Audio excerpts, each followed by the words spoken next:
Hello, my name is Kim Whale and I'm with Acorn Education Consulting.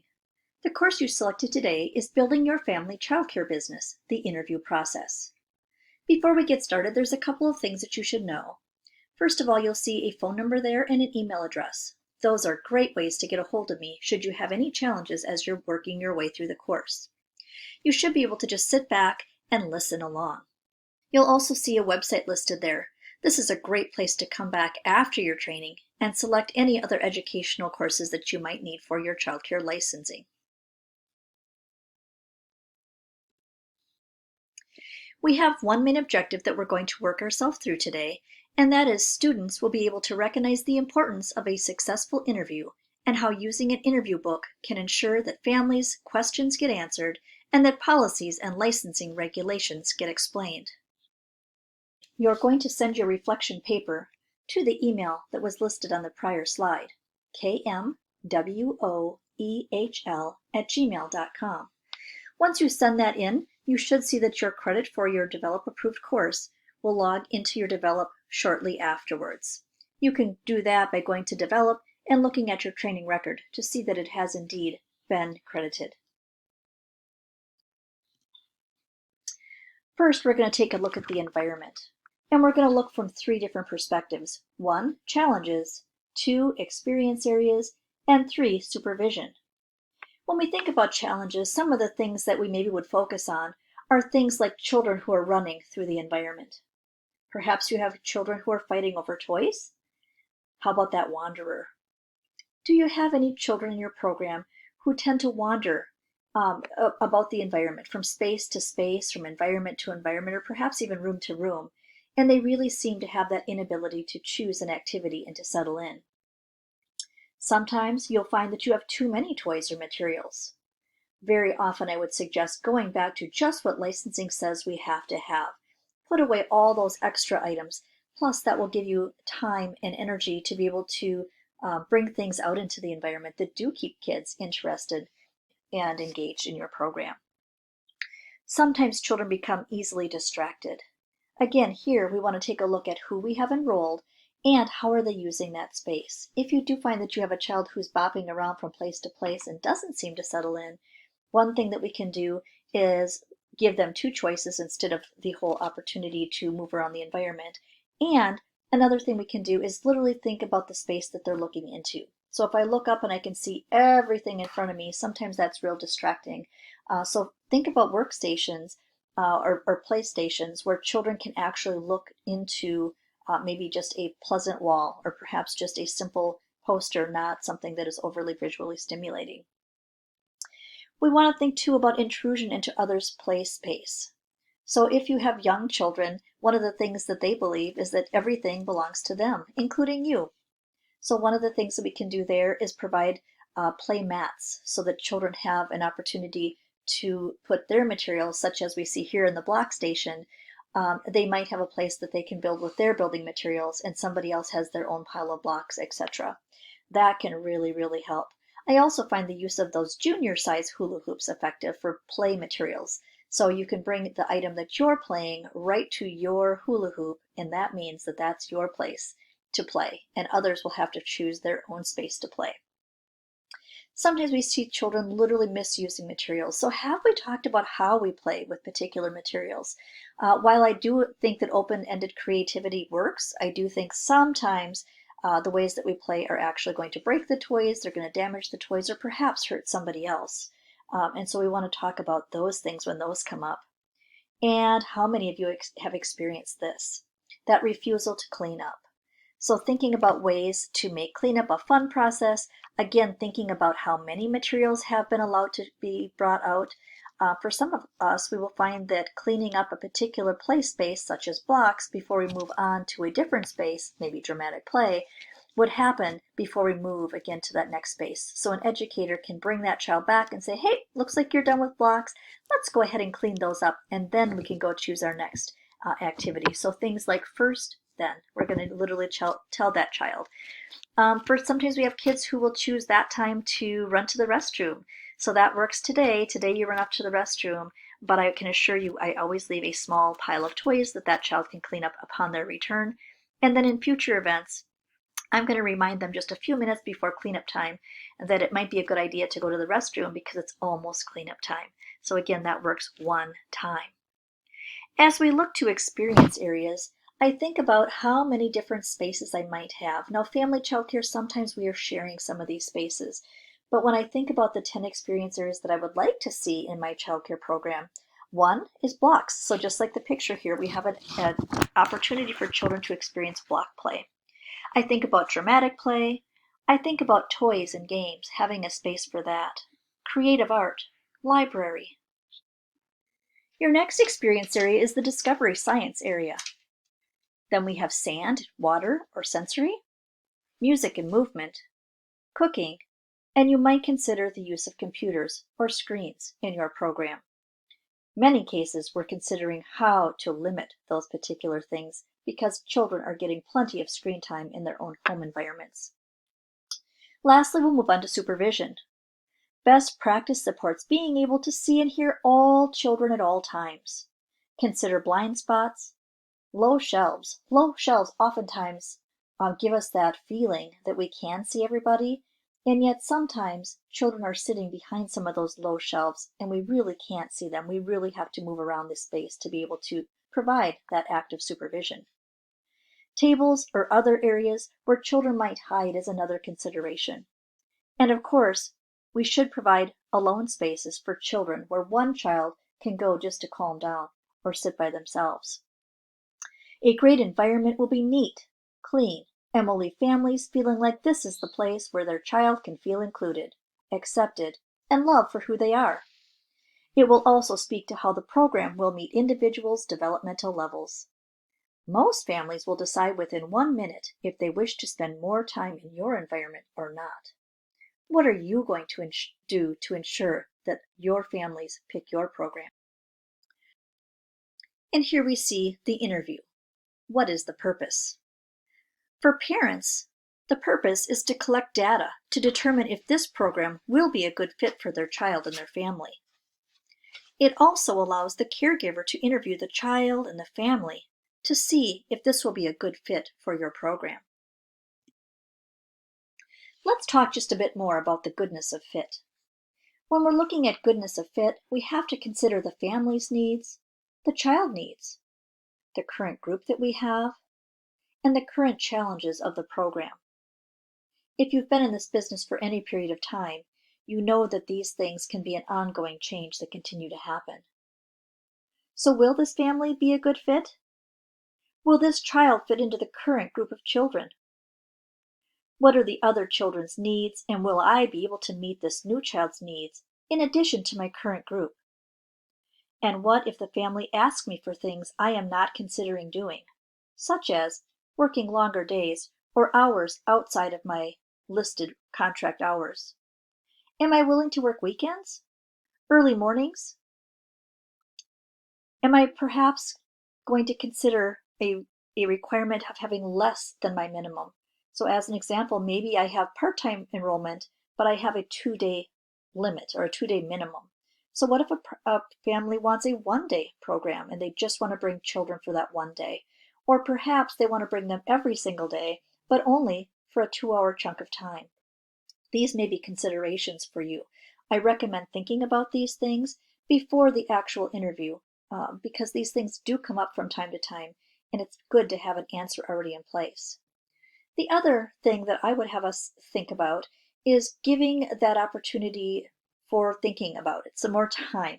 So as an example, when a family asks you something that is outside of your regular contract or policy, consider a response such as, let me think further about that and get back to you, and then give them a specific time, by noon tomorrow, by 3 o'clock on Wednesday, something very specific, and then make sure that you follow through.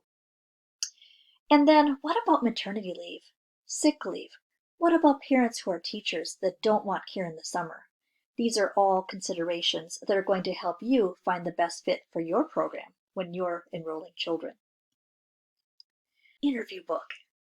If you brought your current contract and policies, this might be a good time to pull them out and take some notes as we go. If you are a brand new provider to this field, you may enjoy a book called Contracts and Policies by Tom Copeland. This will help you in the process of creating these important documents. Many licensors in the state of Minnesota also have orientation materials that can give you an idea of what should be in your current contract and policies book. Fact: your contract and policy is only as effective as you allow it to be. If you're not willing to stand up to what your contract and policy is, you probably should consider either editing or removing that part of your contract that you are not going to stand behind. If you won't enforce it, don't put it in. If you choose to ignore it once, you have set a poor precedent for future success. Some considerations for your program. Why did you add or change your contract or policy? Take time to think about this and respond into your reflection paper. Next, how often do you update your contracts and policies? Best practice would suggest that you should do this at least annually. And lastly, how do you ensure that parents have seen the new, updated information? Take a few minutes here, pause the content, and add the responses to these questions into your reflection paper. Contract. Your contract should include the basics: the fee, the hours, the days of the week for care, and who, children and parents, are going to be involved. Parents will be getting lots of information, and if they are interested, they will send home a large pile of paperwork that will need to be filled out and brought back to you. You will have your own forms, but there are also a variety of state forms that are required to have parents fill out, such as maybe you're using the food program, an immunization form, right to administer, and transportation if that's something you're providing.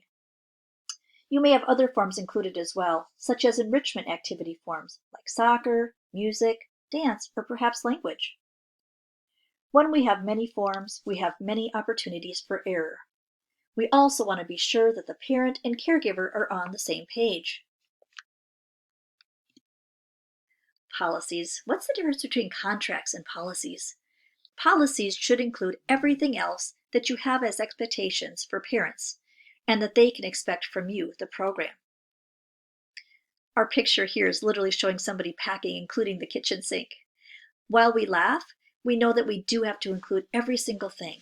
One of the reasons that we change a policy is because we've struggled or we've had a challenge, or somebody has pushed against us and it has caused us to rewrite that policy or perhaps tighten things up. All right, shifting gears just a little bit. Next, we're going to take a look at the Code of Ethical Conduct. So there's a couple of places that you can use that helps us to be ethical in the work that we do. So if you are a center-based program, very often you are following NAEYC standards. So NAEYC, the National Association for the Education of Young Children.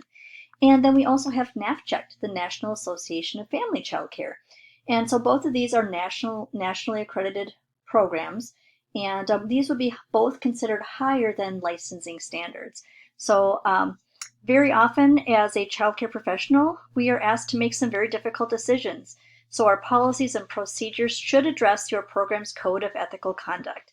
And again, how do you find these? You can simply Google the group name, and then you can type in Code of Conduct, and you can find both of their standards there. All right. All right, now we're going to roll into kind of some of the things that likely are going to be in your presentation. So what is a presentation? So in my world, if I am going to have parents come in and do the interview process, so there's two parts of that. One, they're going to come into our setting and they are going to do a quick tour. So they're going to see where everything is, what kinds of things we have available, maybe talk about our daily routine, etc., etc. And then the other part of that is, what is the business pieces? So what are your hours of operation, etc., etc. So here we're going to take a peek for just a few minutes here at hours of operation. And so we want to consider, when we're planning for our hours of operation, if we are not yet open, we want to consider the factors that are going to affect our parents. So that might be what the local school hours are. It might be traditional work hours for parents in our community. Are they able to work day shift? Are there parents who are working night shift, etc.? Are those things that would be considered in helping me support my business? So what is my marketing plan? Non-traditional hours are in there too. So again, that would be things like shift work, swing shift, nights, weekends perhaps, and considerations. those non-traditional work hours are something that we certainly have always had a need for in the childcare world, and very few programs actually offer those non-traditional hours. If you're thinking about that as a business marketing plan, another consideration of being available on non-traditional work hours is that sometimes you can acquire additional grant money for working those non-traditional work hours. We want to consider again so we talked about the parents. Now let's talk about the things that might affect us and our family. So maybe we have family commitments. So things that we're doing with our own family, getting to doctor's appointments, getting to sports for the kids, school events, things like that. Maybe the spouse's work hours. Am I going to be able to have children present? Am I going to be able to get my own kids to different things depending on my spouse's typical work hours? Family childcare can sometimes be more flexible than center-based programs. So are you willing to do that? Again, these are things that I would like to consider, preferably before I open my doors. I definitely think about it. I've talked about it, so that when a family does ask for a consideration, that hopefully I've already thought about it and I can come back with yep, that's not going to work, or absolutely, that's going to work just fine. Will you consider extended hours if necessary? So if a family wants to have you watch their child for an additional hour. Now, for some cases, that depends on how you're billing. So back in my day, I billed for an 11-hour day. So they paid by the daily rate. That being said, if they said they were going to be here 7 to 4, that was their contracted hours. So I was open till 5. If I had an open spot, could they stay that extra hour? For me, that was sure. I'm open anyways. I do have availability today. I will take that extra little bit of income. But for some programs, that is a no thank you, or I'm going to think about it, or it's going to depend on the ratios of the day if somebody else has filled a spot. So again, things to consider, things to think about. Many programs charge a late fee to encourage parents to be on time in picking children up before closing time. I know for me, again, 5 p.m. was my closing time. If you came at 5:01, you were incurring an extended late fee. And that was, in my opinion, set high. And I set it high because I didn't want you to ever use it. That was something we talked about right there around that table when they came for that interview process. So we talked about the first thing in an interview. They're coming to look at the physical space. They're coming to meet that caregiver. But then the other piece of that, again, is everything else. So what are the business aspects of doing this particular job? Will you have a specific contracted time for each parent? Or will there be a basic weekly rate or a daily rate? Everybody does it different. For me, I wanted ease. So for me, it was everybody had their weekly fee, whatever that be. So if they came only 2 days a week, then their weekly fee would equal blump, whatever that amount was, versus my very full-time families who were coming, an 11-hour day times 5 days a week. They were paying a different daily rate. However, again, that was their set hours. So, yep, it didn't work to just shift an hour one way or the other. That was their contracted time. That was the amount they were paying for. And then will we have a maximum hours per day type of contract? So you can come anytime throughout that day, but you only get to use an 8-hour shift or a 9-hour shift. Again, your program, your rules, but definitely things to think about for sure. All right, and then one more thing under the hours of operation. Be sure that your operating hours do not extend beyond the time you are able to devote the necessary energy and attention that you need to give to the children in your care. So at what point are you tired? You're too exhausted. You're wiped. You aren't able to stay in your happy place. Those are things to consider as well. So I recommend that your interview book covers both contract and policy information so that the parent will feel confident about all of the forms that they're going to be receiving. That being said, again, the contract, very basic information, who's coming, what are the days, what are the hours of care, here's your weekly payment.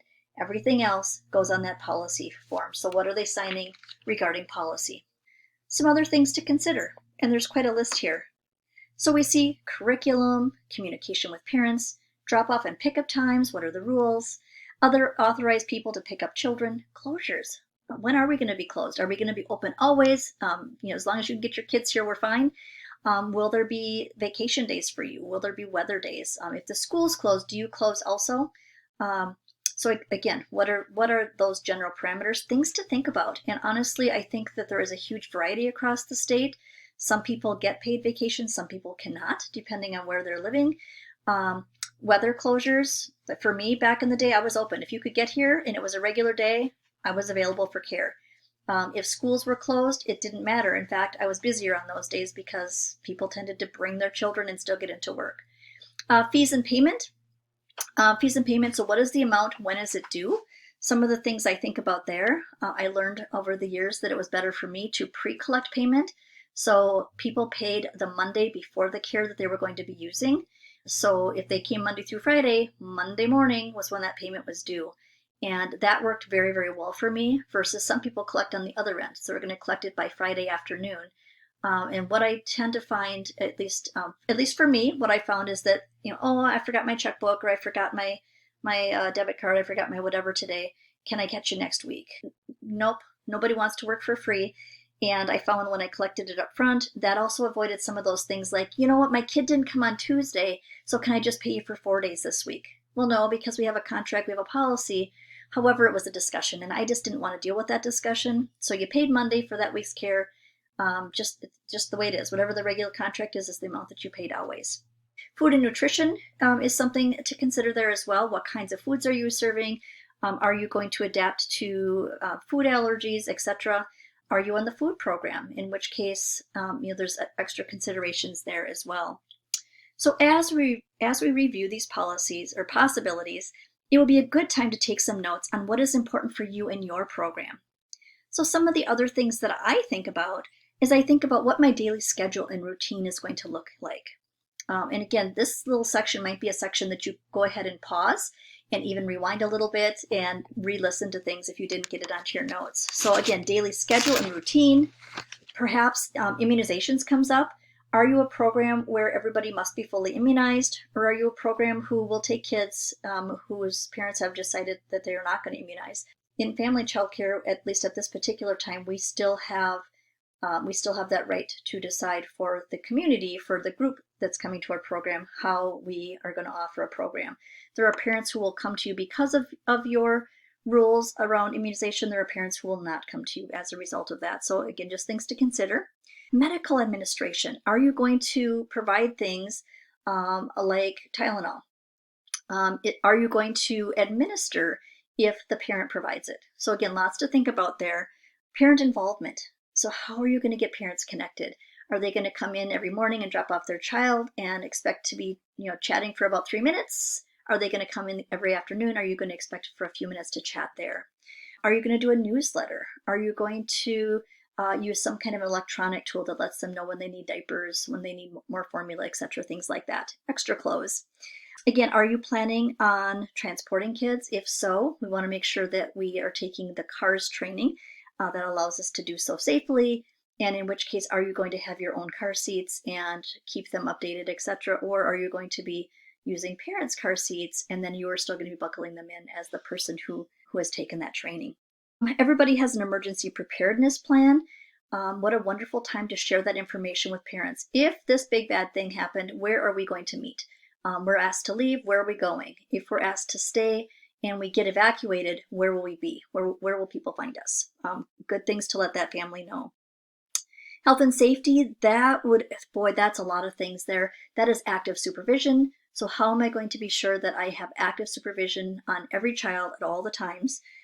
It is health and safety around diapering, potty training, cleaning and sanitizing. Maybe I want to talk about termination procedures. So if it's not a good fit, what is the plan? If there are challenging behaviors, if there are too many illnesses, etc., what is, again, that termination procedure? I almost forgot something very important here. What happens if a family doesn't pay their tuition, if they're not making their fees?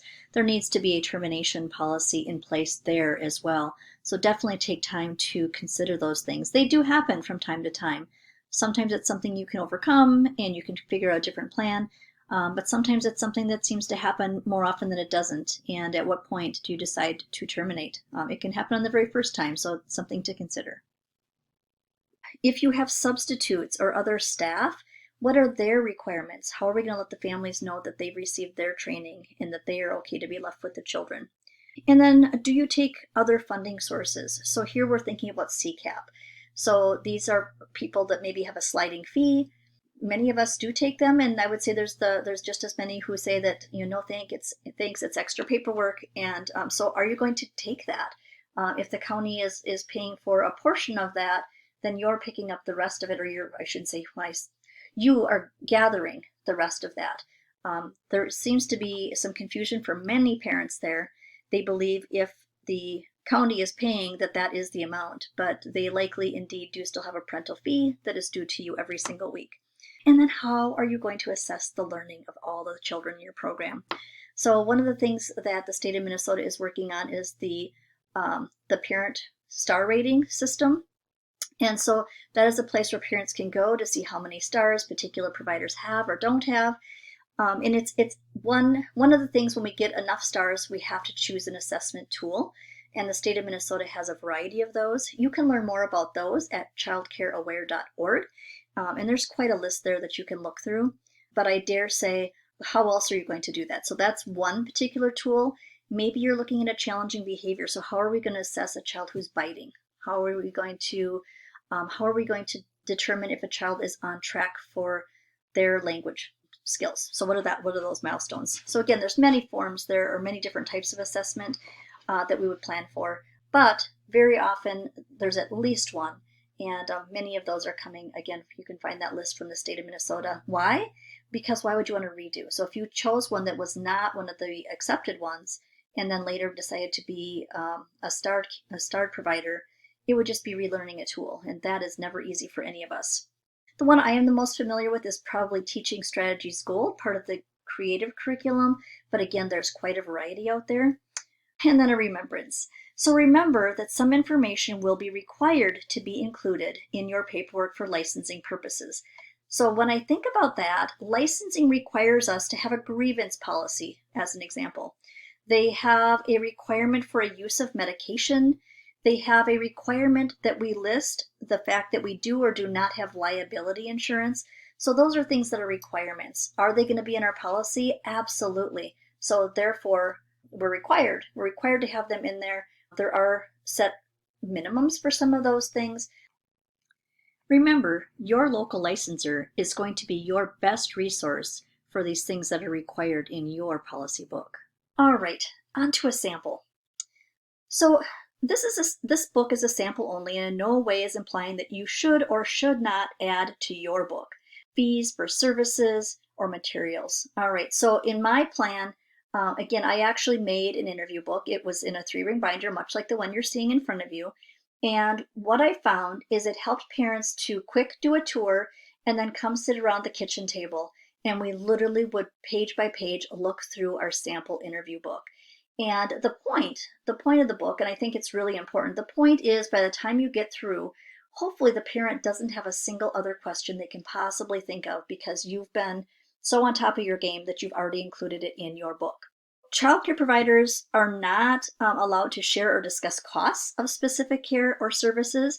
So if you are wondering what to charge in your area, consider your education, consider your local location, consider the details of your program, your marketing plan. Then you might find it helpful to contact your local Child Care Aware office and ask for their current county rate sheet. And they will break that out. I believe they do that every single year, and they will update what the current fees are in that area. Again, you very much also have to know kind of where are you fine-tuned in at. So if you're here, you might be able to charge this, or that, but if you're 2 blocks away, you might find that doesn't work for you. So there's still a little bit of homework that way as well, but that gives you a really good basic number on some real data, and that's why that is important. Your book should be unique to your program, so make yours interesting and make it unique. Now, I will tell you, back in the day that I made mine, things have come a long way, baby. So at that particular time, it was mostly clip art, and we can just do so much more nowadays.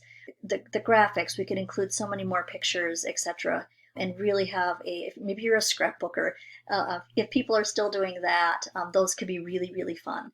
And mine was pretty basic, but I tell you, it had all of the information. Anything new that came up just got updated and put into that binder. So you want to be thoughtful about the fact that you're marketing to your setting. So if things are more of a distraction, you maybe don't want to include those things, but you do want to include some of those things that are going to be, wow, yeah, nobody else had that. So think about marketing always. Make it hard for parents to not want their child to attend. Yes, you heard me.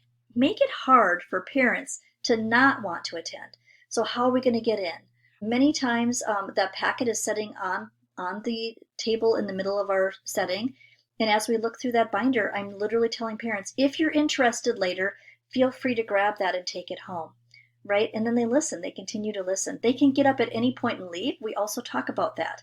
Right? If something doesn't feel like a good fit, you don't like what you're seeing, feel free to stop everything and just say, thanks, it's been great. No hard feelings, and off we go. But if you're interested, again, pick up that packet and make sure you take it home. And then I always remind people, even if I have no other interviews, I remind people that I am interviewing and I give them a date. So if it's maybe it's a Monday, Tuesday, Wednesday, I'm going to tell them this Friday, or I might even tell them a week out. So I've got almost 2 full weeks for interviewing. There's a couple reasons I do that. One, it gives me a good out if I don't think it's a good fit without saying, geez, it's not a good fit. It also gives me that opportunity to pick the very best family that's going to fit the best hours, that's going to fit the best dynamic of the group I currently have, etc. So all those things to think about. Always remember to be overly clear and honest in what your program offers. Again, when you think about it at the beginning, proactively, that helps you to be able to respond again in an open, honest way. Less of those, let me think about it. You'll actually be able to say, nope, I have thought about it, and here's what I am willing to do or not to do. Get yourself a book. In this particular case, I just had a 3-ring binder, and everything went into some report sleeves is how I put mine. And so it handled time, it handled lots of touching, it could live on a shelf with all the other file folders and things that I needed for business. It was easily accessible, etc. It was a good tool for me. All right, so going back to accreditation, one of the things that accreditation would tell you, again, over and above licensing, is that you should have a mission statement. So my mission back in the day was to have a warm, nurturing environment for your child to explore and grow in. If you don't have one yet, this is a great place to start. So think about what might your mission be? What are you passionate about? What are you hoping that all of your families or all the children are going to gain by attending your program? What is it about your business that is the overarching reason as to why you are offering programs such as yours? When are the payments going to be due? Do parents pay for the services they are about to use, or are they paying after they use it? Now, we talked about this just a few slides back. I learned that for me, again, it was easier for me to collect it prior to it being used. It took away any arguments over things that could change later in the week. Will parents pay weekly, bi-weekly, perhaps monthly? I know a few who do. Will they pay electronically, by check, perhaps in cash? Perhaps it will be a barter of some type. What will happen if they give you payment that is overdrawn, meaning that it couldn't be cashed, right? There was no money in the bank. What do you do then? In my case, back in the day, that meant that from now on, we go to cash. So you bring cash every week. And that's more difficult for many families. I know a fair amount of you who would tell me that that was the time that you moved over and started collecting electronic payments. So automatically it pulled from their bank on a particular day, and people swear by it. They said it was the easiest thing ever. I've been out of the business for a number of years now, and I think things are probably easier that way. So again, do your research and pick one that works really, really well for you.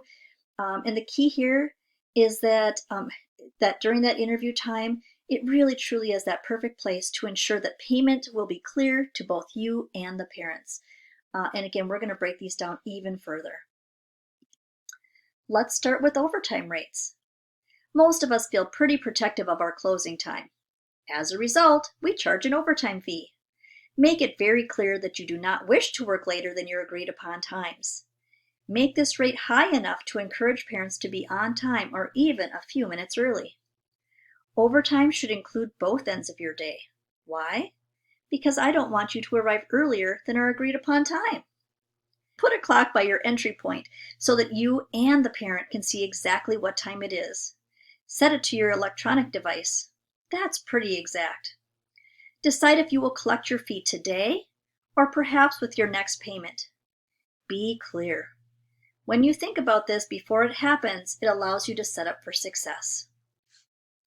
What will you do when a parent is terminally late? What will happen if they don't make payment? How will you accept payment? The more clear you can be with your parents, the more likely they will be to understand where you are coming from, and you can expect them to handle the situation via your policy book. We can't forget about flexibility.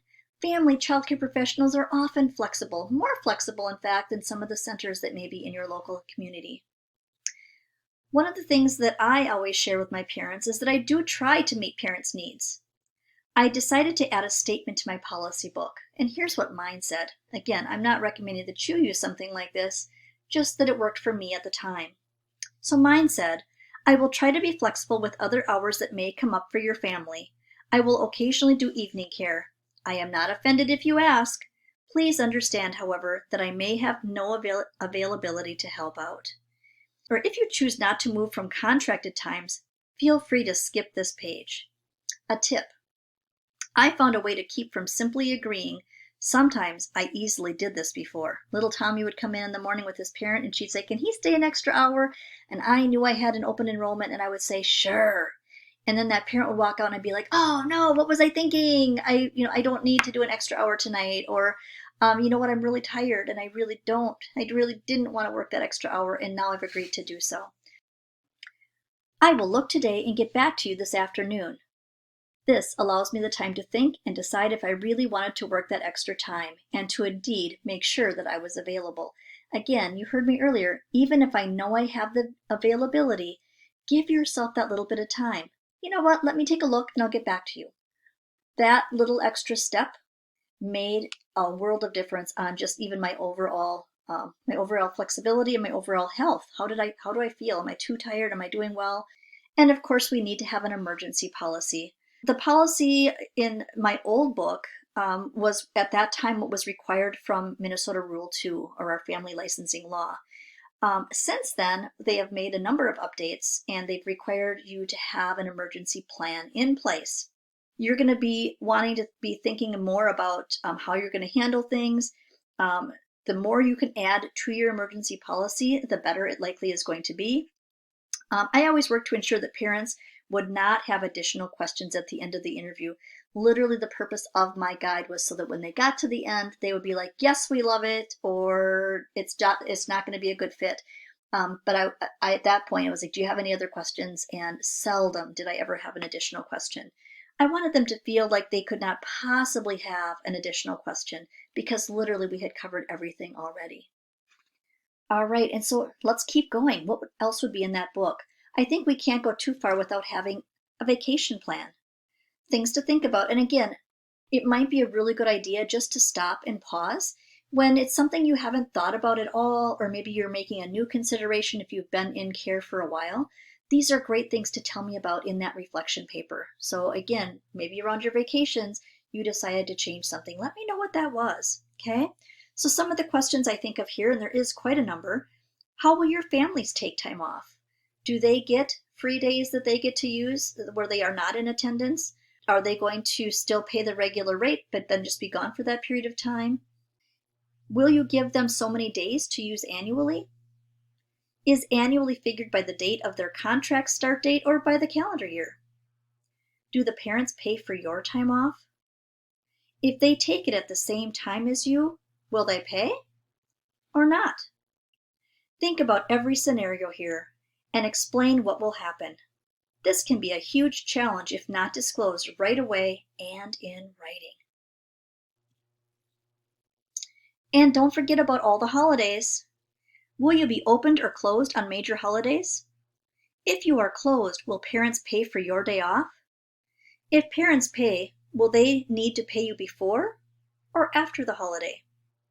If you have families with lower income, they may find holidays to be a hardship. This is especially true if they must work and also have to find alternative care. It will be very important to think about how you will plan to handle this, as you must have the same policy for all of your families.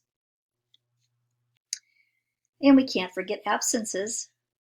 Regular fees are required when your child is absent due to illness or other reasons. That was a quote right from my policy book back in the day. How will you handle absences? Maternity leave, long-term health challenges, things that would keep children from attending your program. Will you fill the spot while they're gone? Will you charge a reduced fee? Will you terminate care?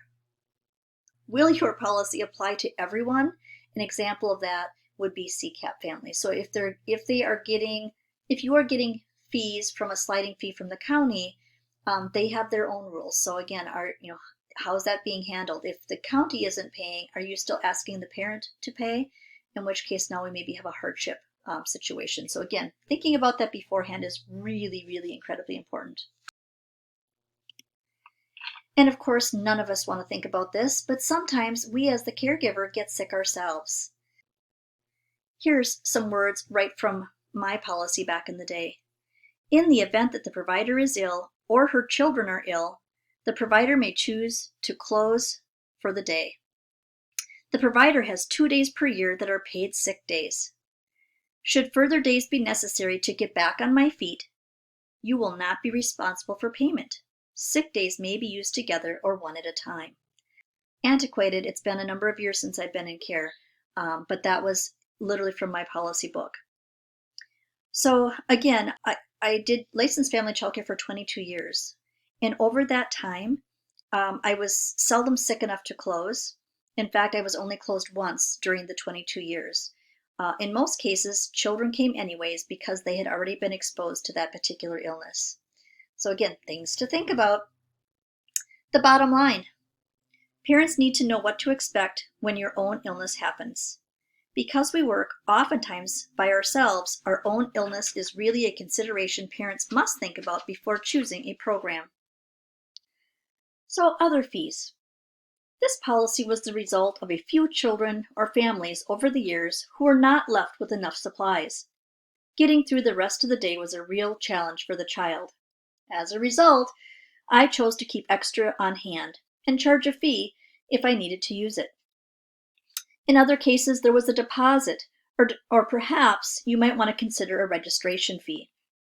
So for diapers, in my program, I always had parents bring a full package, and when I had a half of a package left, I would ask for another full pack. This allowed lots of time for the next package to arrive, and no child was ever without a diaper. Formula, I did something similar with that as well. If a parent chose to use a different brand than the one that I carried, they would have to bring 2 cans at the start, and when one was used, I would ask for another, thereby always having at least 1 full can always on hand. For those of you who are on a food program, this was for, again, those parents who were choosing a differing brand than the one that I was using. For some of you not using a food program, you may decide not to have any of your own, or part of your marketing might be that you provide all of the formula, as long as it's a particular brand. We mentioned deposit. So here's why I collected a deposit. 1, sometimes the parents forgot a check or a payment. This way, I was still a little ahead. 2, sometimes there is space between that one that the child leaves and another begins. That sometimes filled that gap. So again, providing that little bit of extra money just to get me by until that next family started paying. When parents could not pay all of the deposit up front, I did go ahead and collect a little bit at a time as they could afford. That only actually bit me one time where I did not get all of that money back. I always applied this 2 weeks to the last 2 weeks of care. So at the time of their last 2 weeks, parents did not have to come up with this money. It worked great for when a parent chose to leave and they did not wish to pay. They already had. Some programs use a registration fee, and some choose not to do either. It is your choice, but definitely something to think about. And every good policy should have a termination procedure. So this one is especially important. How will the parents let you know that they are terminating a contract? How will you let the parents know if you wish to terminate a contract? Is a verbal okay? Will the payment just stop? Will the child stop showing up for care? Will there be time to find a new client? or for your parents to find a new caregiver. The more clear and concise we can be here, the better. Leave nothing up for discussion at this point. And who's going to provide for substitute care arrangements? In the event that the caregiver has an emergency, it is the parent's responsibility to find substitute care. If the parent arrives late and the caregiver is unable to continue care, the provider will contact the emergency contact on your contract. That was right from my particular policy. Again, I never said that I would come up with substitute care arrangements. I put that responsibility on the parent. Because it was in my contract, that actually worked.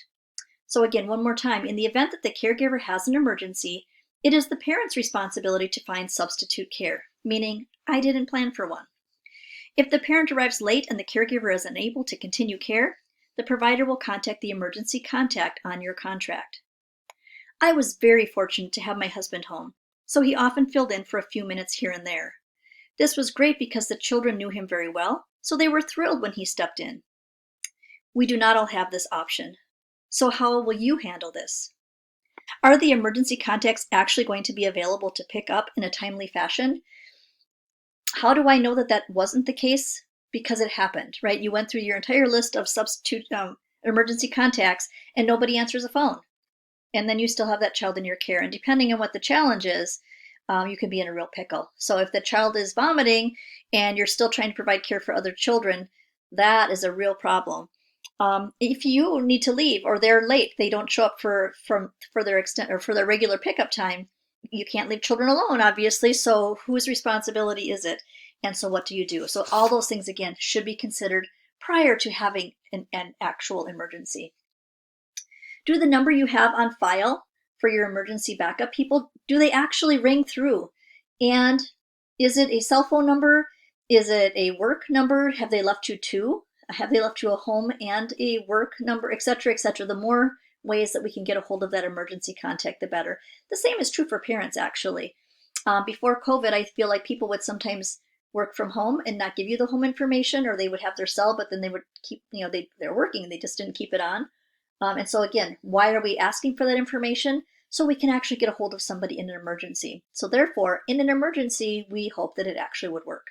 I have found that these need to be updated often, and in some cases we need new emergency contacts of who will actually pick up children in the event that it is necessary. Again, it's a conversation, but parents do forget, or they're renewing their contract and they just signed and they forget to look at that section. So really important to slow them up and talk about that particular part of the contract. And illness policy. The parents agree to notify the provider of a child's illness or suspected illness. The parent is responsible to make other care arrangements if the child shows any of the following symptoms within a 24-hour period. And it listed your typical state stuff. Fever over 100 degrees, contagious illness, diarrhea, severe cough, extreme runny nose. And then I always had this little section in my contract. It said children pass viruses easily since they mouth toys and other objects. They also wipe their noses with their hands. Children do not necessarily cover their mouths when coughing or sneezing. Oh, that was huge. If you feel a need to medicate for any reason, this was in my policy, again, huge.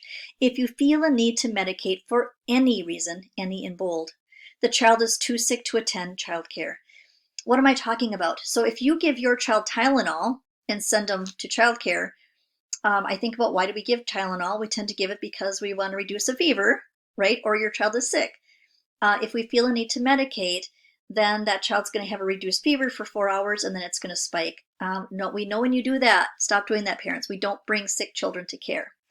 If you gave them the orange stuff, then we're going to get about 6 hours out of it. Again, we don't do that. If the child has an extreme cough, some parents will give them cough medicine so that they're not going to have that cough. The reality, they have a virus that is going through. That's why they're coughing so much, and they probably, again, should not be in care. Have that discussion. Have it at the beginning of a relationship. It goes so much better than when the parent brings the child with the fever and we have to send them home at the door. That's never comfortable. So consider, if the child has been out sick, when will they be allowed back in?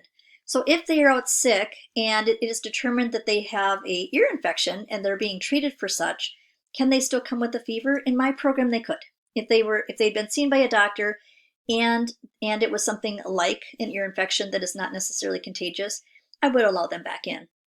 Different than a doctor gives a note that says a child can come back with pink eye or conjunctivitis. That is very different to me. In the early ed field, that is very contagious, and no, you still have to be home until you've been on medication for a full 24 hours and that gloppity glop from the eyes is done. After that, then they can come back to care. So again, just because we have a doctor's note doesn't necessarily mean that it overrides the provider's contract. In fact, I'm going to tell you it does not. It's up to me if I decide to let that program or that child come into the program. So generally, a child should be fever-free for 24 hours.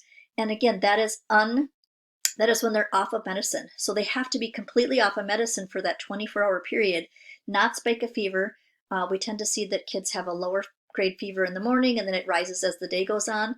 So if they wake up in the morning and it's still a low grade fever, it's still a fever. They still need to be home. So again, 24 hours fever free, back to normal, acting typical, then they can come back. And how are we going to communicate? Communication is key when we're caring for children. Communication between the caregiver and the parent is essential. And when I say parent, I'm talking about whoever their caregiver is who brings them, drops off in the morning and picks up in the afternoon. Sometimes that's a variety of people. In fact, sometimes the parent is not somebody you see. Maybe you see grandpa or grandma, or you see an aunt or an uncle, or perhaps it's somebody else, a neighbor, etc. And so how are you going to communicate any information, all information, back to that actual parent? How are you going to get both parents on the same page if maybe you have a separation or a divorce situation? Maybe one parent is dropping off and one parent is picking up. How do you ensure that all of the same information is getting into both people's hands? There are many tools nowadays that can help us to make sure that everybody gets that communication. Things like Daily Connect, newsletters, parent and bulletin boards, notes in backpacks or in cubbies, Post-its, texts, phone calls, emails. We could go on and on. There's many ways to do that. Here's the key. It has to be a tool that this particular parent uses. As an example, if I always send email, but the parent never looks at email, the parent's not going to get that information. It's not going to be a good tool. Many of us are using, a variety, there's many of them, of the electronic tools. So you can send, one time out, this is what we had for lunch, Bobby needs new diapers, everybody had a nap except. Those are wonderful. Again, does the parent use it? If the parent doesn't use that tool, then it is not helpful. If the parent only goes to look at cute kid photos, but does not look at the items needed from home, again, not a good tool for this particular parent. Nothing will beat the daily conversation that you have with a parent. Having that daily communication out loud with voices is by far the best. Now back that up with some kind of other tool. So be it the Post-it note, be it the note in a cubby, the backpack, newsletter, etc. But ask the parent. You will be amazed when you do that, how much better the communication gets. So as we know, communication is absolutely crucial to the quality care. So again, how are you going to ensure that that is actually happening for your families? Are we getting tired yet? Let's move on to meals. So here was one of those things that in my program, I use this as marketing. We made homemade meals, meaning that nothing was processed, nothing came out of a box, sometimes bag if it was a frozen vegetable, but otherwise everything was freshly made. And I use that as a marketing tool. So we didn't have chicken nuggets. Now that's not to say we didn't have something that the kids called chicken nuggets, but it was literally a fresh chicken breast that is breaded and we made them here. So again, nothing out of a box, nothing pre-packaged frozen. So in my case, again, marketing tool, families would say time and time again that the kids don't eat that well at home, that the families don't eat that well at home. And it was something that we used as a marketing tool here. In my program, I was on the food program, and that allowed me to do 2 meals and a snack a day or 2 snacks and a meal a day. And so as a result, very often with younger kids in particular, there was more food that was being eaten. Honestly, other than your tax preparer, nobody cares, right? So what is that full bill for all of the food that was business use versus what was your personal use? And that might be a tax class. That was something I learned a good 8 years into my childcare program business when a tax preparer asked me the question, and how much of this is your personal food? And honestly, I had only kept business receipts. I had never even thought about keeping personal receipts. And they reminded me, well, how will you prove then that this much was for your family and how much was for the business? And I went, oh my gosh, it was like a ding, ding, ding moment. And so I share that with all of you. If you are buying food, what percentage is for the business and what percent is for your family? And or how are you keeping that separated? Let me see. So parents may donate from an approved list. Other items can be used as additional snacks. So I very often would ask parents, I had a giving tree that I made out of construction paper that I just hung at our entryway. And so we would put things on there from time to time that were a food, a meal of some kind. An example of that were, I would ask specifically for Crystal Farms mild cheddar cheese cubes was one something that I would order, or I would invite my parents to donate if they wish to bring something to the program. And being very specific meant that I wasn't getting things that maybe would not meet an allergy or would not meet maybe a processed food standard. So maybe I asked for just snacks in general, and maybe I would get a bunch of those fruit roll-ups, and there really isn't even any fruit in those. I was very, very careful that, again, even that was real food. And we did have children with allergies, and so we had to be extra careful. Children who may have special diets or food allergies can have a parent bring special items that will be served on days when the menu cannot be allowed. So in this particular case, we see some carrots. Maybe we have a child who has a carrot allergy. I have not had that one, but it could happen. So if you had a carrot allergy, a parent could supply frozen green beans as an example and it's something that we would just keep here in a smaller serving size so that we could heat it for that child if they couldn't have whatever we were serving that day. So again, I did use this as a marketing tool. It actually served me very, very well over the years. Very little frozen food was used and none. We literally got to no prepackaged. If we wanted to make French fries, we would actually use fresh potatoes, and we would slice them up. We would put them into a Ziploc bag with just a little bit of olive oil or avocado oil, just enough to get them coated, and then add just a few spices, and then those would get baked in the oven. Yummy, yummy. Everybody loved them. So a little healthier, right? Healthier oil, healthier. We know exactly what's on it. No pre-processing things that are going to help it to last longer. And so that was good for a lot of my families. In a world where people are incredibly busy, we see that fast food or items that are quick to make are often the norm for families. And again, I use that literally as a marketing tool. So again, I played on that home marketing, that home cooked meals, natural ingredients. Children get plenty of fast foods, frozen nuggets and fries at home. So again, it was really that niche market of giving them that healthy meal that parents do want to give their families but often can't. And rest time. Infants, rest is needed. Very often it's right in our contract. Infants is on a per need basis. So if a child needs to lay down, we lay them down. It doesn't matter what time of the day it is. It doesn't matter if it's multiple times a day. Again, it's per the infant's need. Toddlers and older children, in my program, everybody laid down at 1 o'clock. So by that time, of course, we had had our lunch. We had had our quiet downtime, which was usually a story. Maybe it was a quick few moments of just a calm activity that children could do on their mats or on their cots. And then it was time for them to rest. Notice that I didn't say nap. So the thing is with older children, when we say nap, kids tend to get upset. Nobody wants to nap. So instead we rest. And resting doesn't imply sleeping. It implies time, though, and we say these words, for our brain to develop and our body to grow. And so there really is a purpose for rest time. And I think we have to share that with children. We need to share that with parents as well. Sometimes parents will tell you don't nap their child because they're having a difficult time getting them down at bed. And I will tell you that that's probably more of a parental challenge, not necessarily a daycare problem. And so having that conversation with parents, I think, is really, really important as well. I will tell you I've done a lot of research around resting and the effects on brain development. And so in my policy, it said, please understand that if your child is sleeping, it's because they need the rest. I will wake your child if they are not up by 3:30 p.m. So again, I did wake them at a certain time, but we didn't pre-wake kids. I would occasionally allow a child to stay up for an extra half hour and then lay them down, meaning that they got to do something quiet on their cot for that extra half hour, and then it was still, let your body rest. If a child doesn't fall asleep, licensing would say that we get them back up within a half hour. That was just what we always followed that particular rule. So if they're still awake, they're not resting, they're not tired, we get them back up. And that gave me that opportunity, or gave them that reward of being able to play directly with me. So they got to do some bigger kid stuff because the littler people were resting. And of course, I can offer lots of supports on my thought about this. In my program, I will not wake a child prematurely. Again, it's important for their development. All right, so notes. I think this is important too. Children, preschool and younger, need 11.5 hours of sleep in a 24-hour period.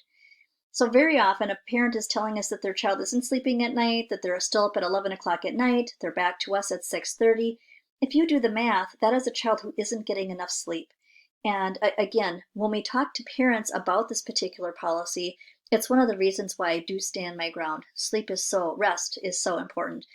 If a child falls asleep, it's because they need it. Otherwise, they just simply wouldn't, and then they get back up with me, and it really shouldn't be that conversation. So I would offer parents additional strategies if their child is not sleeping well at night. And again, in most cases, children are not going down, or they will actually be overtired, which causes them to stay awake even when they're super exhausted. And of course, other times they're missing that routine as part of their home bedtime. So again, we can work through all those challenges. We can work alongside that parent to help that child be able to get to bed in a better way. And here's another fact that I think is really important. Children tend to cut their day rest before they fool with their nighttime sleep. That is almost across the board. So if a child is falling asleep during the day, it's because they need it. And again, research back, we really need to talk to parents about that so they understand that as well. Bedding. All right, so each child will receive a mat to rest on while in care. Each mat has a soft flannel fitted sheet. Now this was part of my plan. I actually would make the fitted sheets that would go on those mats. So every child would get a fitted sheet and they would get a little blanket that would go with that. And that blanket became theirs. So if they stayed 2 weeks, it still was their blanket to go home with and keep. And if they stayed here for 6 years, 7 years, it still was their blanket and they got to leave with it when they left the program. And again, that was another part of marketing, right? Now for me, it kept me safe. I'm allergic to kitty cats. I didn't like if somebody smoked at home and then their stuff came in with that smoke smell. It just caused me allergies. And so if it never left my program, then that wasn't the issue. And so it really protected me and my family. And yet it was a marketing tool. Parents were like, "What? A child gets to choose their bedding and what they're going to use." Absolutely. Again, huge marketing thing. Each child will also get a brushed flannel blanket. It's handmade and it's large enough to fit a larger child. So they're lightweight, but again, cute patterns. Really easy to make if you do any kind of sewing at all. All bedding is washed weekly, and more often if there's a cold or virus present. So you guys know how it is. Kids wipe their noses on everything. So once a week, always. If a child has a virus, obviously if they have an accident or something, then it's washed numerous times during the day even. Whatever that child's need is, but at least weekly. All right. So I do require an extra set of clothing for children in care. These items will remain here for accidents and such. So in my contract, it said, please provide all seasonal items as well. Things like examples, and we see a winter scene here. We were going to need a winter jacket, snow pants, mittens, boot, hat. Okay, all the gear. Parents are required to bring it. If they come and they've forgotten it today, guess what? Licensing says if it's nice out, we have to take the children outside. As a result, if you've forgotten it, you have to go home and get it. Most parents chose to just have a second set, and they left a set here with me during the day or during the week for sure. And then if they needed it for at home, either they would have a different set for at home or they would grab it on Friday to do weekend things. I also send a weekly seasonal reminder in our newsletter to remind them to switch from winter to spring, from spring to summer, etc. Because number one, children grow really quickly, and so what maybe fit them in the fall isn't going to fit them in the summer. So we would send those things home and get new things. And then also making sure that maybe this is too hot, so that warm sweat outfit is wonderful in the fall and winter, but in the summer it's simply too hot. So in my world, I used ice cream buckets because I didn't have nice big cubbies. It wasn't something I purchased for my program. So everybody had a 5-quart bucket. It was labeled with their name with tape and a Sharpie marker. And that was twofold. So one, it would keep all their extra clothing dry, not their winter gear, but their change of clothing. And it would keep it warm, dry, dust-free, etc. They weren't commingling with other children's things. And that actually worked very well. And then I would just send the bucket home, and the parent would just renew with the new seasonal clothes and bring the whole container back. That actually gave a visual, it actually was really, really effective. And then if that particular child should become sick during the day, I could quickly dump the bucket out of the clothes, and I had just the perfect bucket. And in those cases, you just bought it. It's yours. You keep it. Don't bring it back. Don't disinfect it. Don't clean it. It belongs to you. Don't bring it back. Licensing law says we have to go outside if the weather is decent. So again, if you've forgotten it, we would have that conversation right there at day one. If you forgot it, you're going to have to drive back home and retrieve it. That could require you being late for work. So we literally planned ahead. If parents knew that, they planned for it. It worked out very, very well. And food. I need to be aware of any allergies, and I try to be flexible in the care of children who are allergic. I do require a doctor's note for the specific allergy. I don't like it's don't count here. So what did that mean? If a child doesn't care for broccoli, that is not an allergy. That is an I don't like it. So that means that it can still go on the plate. I just don't ask the child to actually eat it. Okay, so I think that is a key there. Versus it's an allergy, a child can't have peanuts, a child can't have chocolate, etc., etc. Then I need to ensure that it doesn't get in the plate, that it, that we can't have any co-mingles of any kind with a different child, etc. So doctor's note is required for any food allergies. Treats, we love to get treats in childcare, particularly during special events such as birthdays. Here in my policy, I just wrote down, please feel free to send snacks to share. Make sure we have enough for the entire group. Contact me anytime for a list of how many servings to provide for a certain day. Please do not bring single serve or sippy cups. I will hand these back to you at the door. If you missed a mealtime, be sure to feed your child before they're arriving. So again, all of this is talked about before they come. If our mealtime is at 8 and you're bringing your child at 8:30 and we're just cleaning up, they missed a meal, right? No, actually, I would never have a child starve, but we would definitely have a conversation again about, nope, you gotta bring, if you're coming late, you gotta feed your child at home. Our meal times are here. Having those conversations. There are plenty of programs who would say, nope, you missed it. Good luck waiting because snack time isn't until. Again, I can't have a hungry child. However, what does your policy say? If parents are clear, then again, we have children who come already fed if they're coming late. Most of the time, they learn to just get there in time for breakfast, and that was never an issue. All right, here was another thing that we added after a period of time. So this says absent for a portion of the day. So we started doing a split shift kindergarten here. So kids would go, they would go like Monday, Tuesday, Friday, and then another group of kids might go on the opposite days, but full days. It was really confusing for parents. It was confusing for the caregiver. It was super confusing for the children. But one thing that did come out of that was parents started wondering, do I still have to pay for the day? And what seemed fairest as far as income coming in and children being present was just that, if you're missing for a part of the day, I can't fill in part of the day with somebody else. So as a result, you're still paying for your portion of the day, whatever that be. So if a child has an appointment, as an example of that, I'm going to pick the child up at 2 o'clock. They normally stay till 4. Do I have to pay for that extra part of the day? Yes, you're still paying for the whole day. Your child's leaving for an outside preschool. They're not going to attend the preschool you offer. So they're going to be gone a couple days a week for this period of time. Yes, you're still paying for that part of the day. In my program, like the preschool was one example. What are you offering? That might be another question. What is your preschool? Why is it good? Why is it equal to what I can find down the street? Again, perfect time for conversation.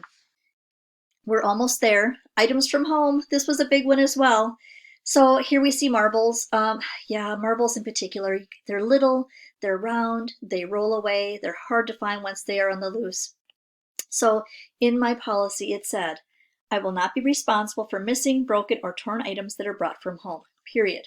So if you bring your baby doll from home, if you bring your favorite blanket from home, if you bring your favorite dinosaur, I don't know, whatever the item might be, if it should get broken during the day, not my responsibility. Literally taking that and putting that onus back on the parent. They can bring it. Honestly, there was a period of time when I didn't allow any items from home, and I changed my mind because for some kids it made or break the day. And so I did change that policy, but I just made sure that parents were responsible for if something happened. And I don't know that anything ever did happen, but it was good to have that policy in place. I try to provide, back to what it says, I try to have a good selection of toys, and I provide each child with a special blanket that is theirs. My hope is that your child will bond with this blanket, and you will be able to cherish this special blanket at home. Children can become very upset when something they cherish becomes broken or left at childcare. I ask that parents of children who are mobile that they might be able to put items in their pocket that they check them prior to drop off for items, and there's a list of them. Items such as gum, marbles, batteries, coins, chapstick, small action figures that are in the 3+ category. Oh, I said coins. I had another thing here. Like barrettes and little hair clips. Those are other things that get on the loose and can be, we have their chokers for everybody else, all those small people. And so even though they are placed in a pocket and the child's really good about not taking them out of their pocket, sometimes just in their movement, they do come out and they end up on the floor. That did happen from time to time. We would find things. And so we just literally tried to get parents on board with checking as well. So I always appreciated the efforts of all parents to helping to keep everybody safe. So again, that was a conversation. It was written right into the policy book. Items from home. Again, it said that things can get broken. I don't know that that ever happened. That blanket thing was probably the biggest one. I did allow parents to bring a special lovey, particularly if a child came and they were a little bit older, but I would require 2 of the exact item. And so what would happen then is the parents would have one at home. I would have one here, probably 2 here, so that I could cycle wash, so that I always had one clean, dry one at any given time.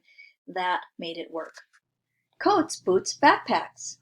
Hats and mittens should be in your child's coat sleeve. This greatly reduces the chance of getting head lice. I think that's a great tip.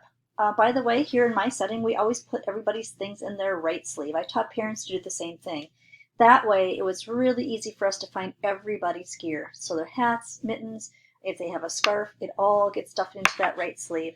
And that way, we all know right where it's at. We all know where to look. And as a result, we can get in outside just a few minutes earlier. So in my particular setting, the words that I had was, boots and shoes are kept on the landing outside the entry door. Children under the age of 4 are permitted to keep their boots and shoes indoors since they do not have the required body heat to warm them.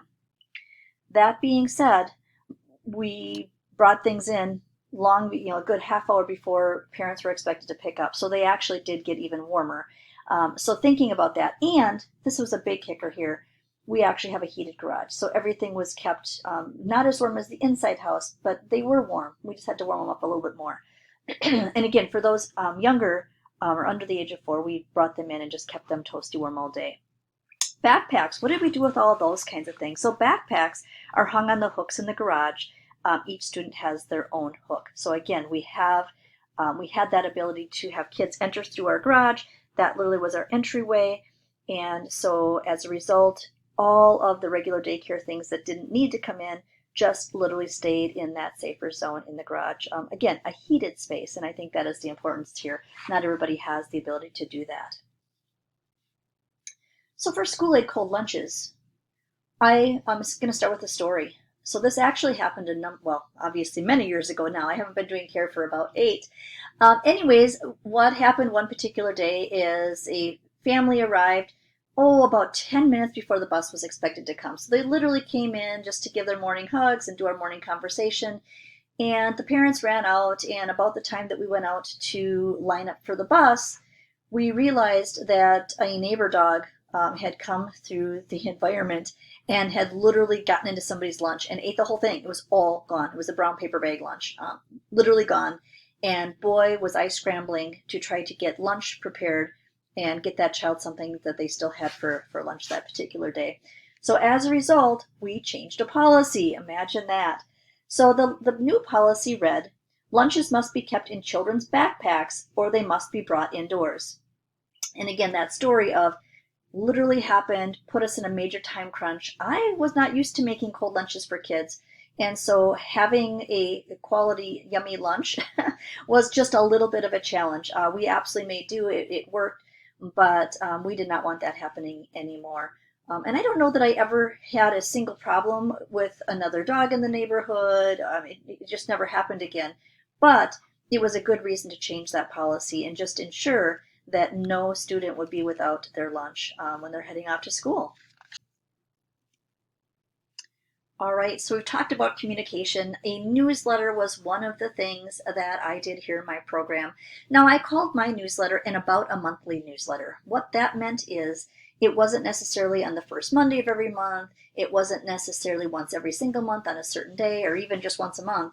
It literally was if there was things to say. So it was about monthly, not necessarily on the date. And there was a few things that were important. So I did have some families where a mom would pick up and a dad would drop off.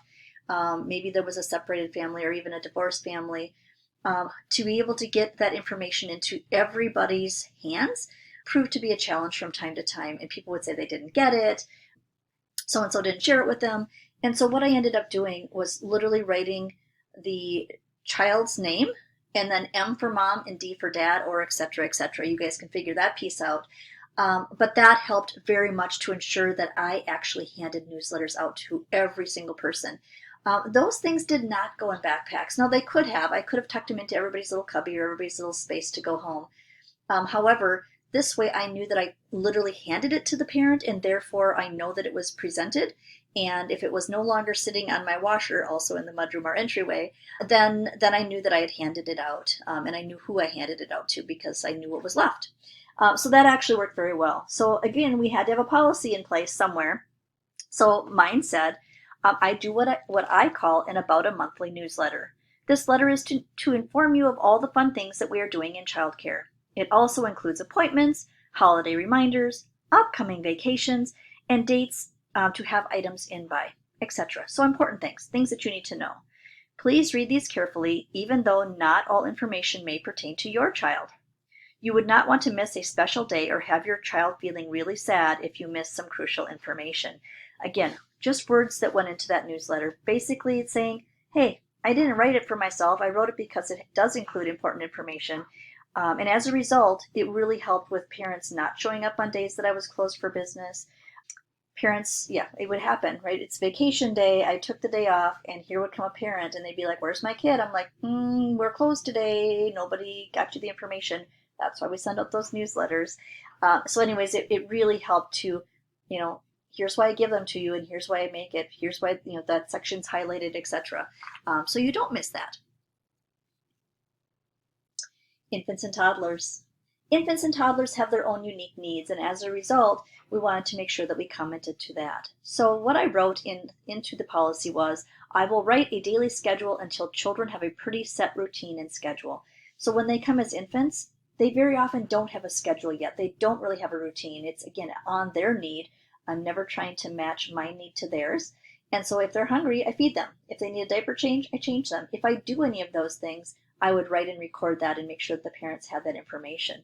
But once there was a routine in place, once that child was doing a typical anything, I would tend to comment when a child wasn't typical. So if I would expect to have 4 wet diapers today, but today I only received 3, that would be something that I would comment to the parent. You know what? We had a little off day, right? We didn't have to change as often today, or etc. Your child needed an extra bottle today, so holy cow, they pounded down an extra 6-ounce bottle. Those things would be reportable. I would want that parent to know that something was different from our normal.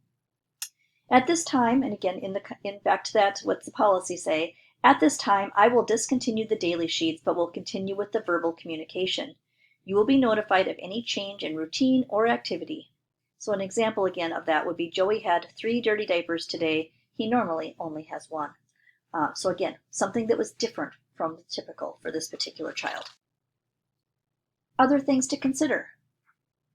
Again, we would want to actually come back and talk about a variety of things such as, what does a school age curriculum look like? So maybe it's before and after school care, but what about summer? So what does the summer look like for your school agers? Do you have curriculum? Is there a plan? Is there still activities that you're working on with the children? This would be a good place to put that information.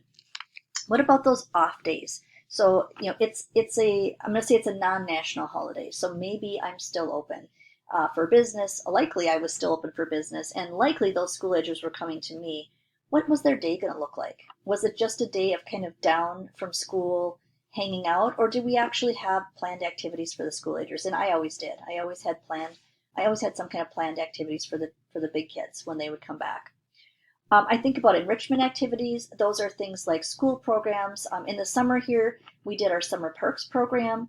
And so I had to figure out how to get the children to the program, but then they were able to do all sorts of cool things here. They would get on a bus and they'd be able to go, as an example, they would go to the water park for the day, or they would go to a library for the day, or they would go to a park and go hiking with people who were trained to do that. Those were enrichment. I did not pay for those, parents did, but children were encouraged to be able to go to those things. So again, that was important. That was a marketing strategy. Again, your child gets to do things. They're not just sitting here hanging out with the littler kids, which they don't always like. Opportunity for homework help. Boy, I would have cringed if I had had all of the children home during COVID and tried to do that. However, if it was just a little bit of time after school to help them with a specific thing, I was very willing to do that. And so into my policy said that I'm willing to do that, so that when your child gets home, when you pick them up, hopefully their homework is at least well on its way to being done. And so that little precious time that you do get in the afternoon actually gets to be spent with your child. What kinds of holiday craft or creative art opportunities are you going to have for your program? Buddy program to support their smaller friends. So I would connect one of my older children with a younger one. So literally like a peer leader role. We called it buddies. And so children literally kind of had another child under their wing that they kind of sort of got to help take care of, right? That was a really, really good thing in our program. So if somebody was working on learning how to tie their shoes, this little buddy might notice and might just show them, which was different. I mean, I, of course, would do these things too, but it was really nice to have somebody that say, here, let me show you, right? And by the way, teaching that older child to ask first, would you like help, instead of just doing it? Because boy, that makes little people really upset when you come over and just kind of take over that particular job. We had a summer reading program here. We would go every Tuesday in the summer, we would go to the library, and the library would put on a small presentation for the kids, and there was always a craft activity, etc. So really, really kind of fun things that were going on. We had science. What kinds of large motor activities do you have for those big school agers? And field trips, both in-house field trips where people are coming to us, and outside field trips where we were able to get out and about. And again, towards the end, I wasn't doing those things because it was just too difficult with the way that the licensing had changed. But back in the day, we used to go often, and it was so much fun. So in my book, at this particular section, under the other things to consider, I also included lots and lots of photographs of the children having fun, and fun in many, many different ways. And so it really gave them a glimpse of what it might look like in a day here, versus oftentimes I learned to do most of my interviewing at night, so when no children are present. So it was really, really important that I could show some of the fun that children were having during the day, so that they could, if they were interested at all, then they could come back and spend some time during the day. But again, now they're not taking me away from the children, because they've already had all that time to talk to me. They're literally coming just to get a glimpse of what a day looks like. How are the children? How do they look like they're getting along? Are they having smiles on their faces, or are they all crying? Would be an example of that second interview, or when they can just do a drop by. So activity. One of the things that I would have you write into your paper here is to create at least one page that would go into your interview book. So here, I don't physically need you to actually make the page and show me the page, although I do hope that you will make that page. But here at this moment, what I would like to see you do is create the plan. I'm going to add a picture. It's going to say this. Here's what the policy is going to read like. So again, taking that time to actually get that information put together. So take time now, go ahead and pause here and put that into your reflection paper. Again, that's something that you're going to send to me, but it also should be an action plan, something you're going to do as a result of taking this training. Thank them, thank them, thank you.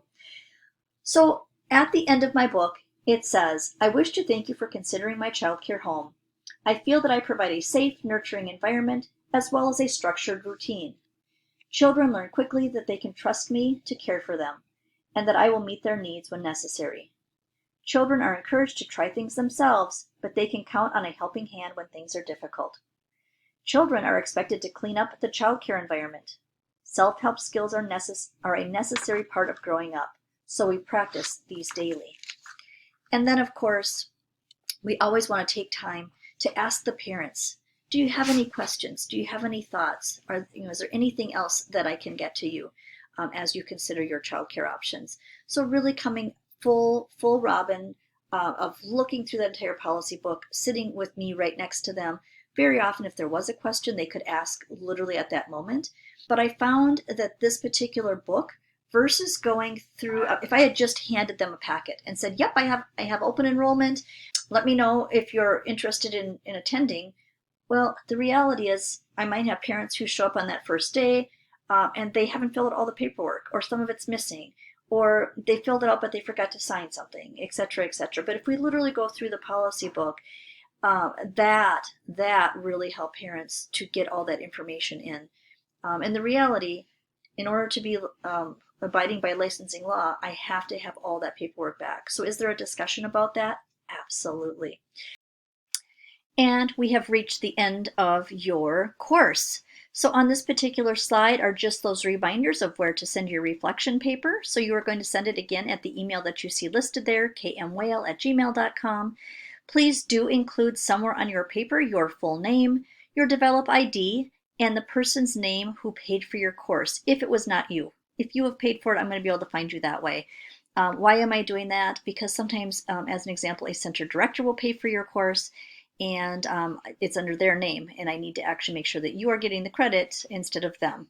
All right, so do include your full name, your Develop ID. Again, if it was not you who paid for your course, let me know who did pay for your course, and or who purchased that course. That's really important. And then if by chance you need your success recorded right away, please let me know that so that I can get to it quicker. Otherwise, we do ask again for that up to 5 days for your success to be entered into Develop. And you can check your success any time after about that time. You can go in, look at your trainer's record, and just make sure that it's been included. And if I should have any questions, I will reach out to you via your email address that you've included in your reflection paper here. So always do check back again, just to make sure that there's nothing else from me. Otherwise, I hope that I hope you enjoyed this course, and I hope that you will consider another one of our courses. Again, you can find us at www.acorneducationconsulting.com. Have a beautiful day, evening, or weekend. Hope to see you soon. Thank you. Bye-bye.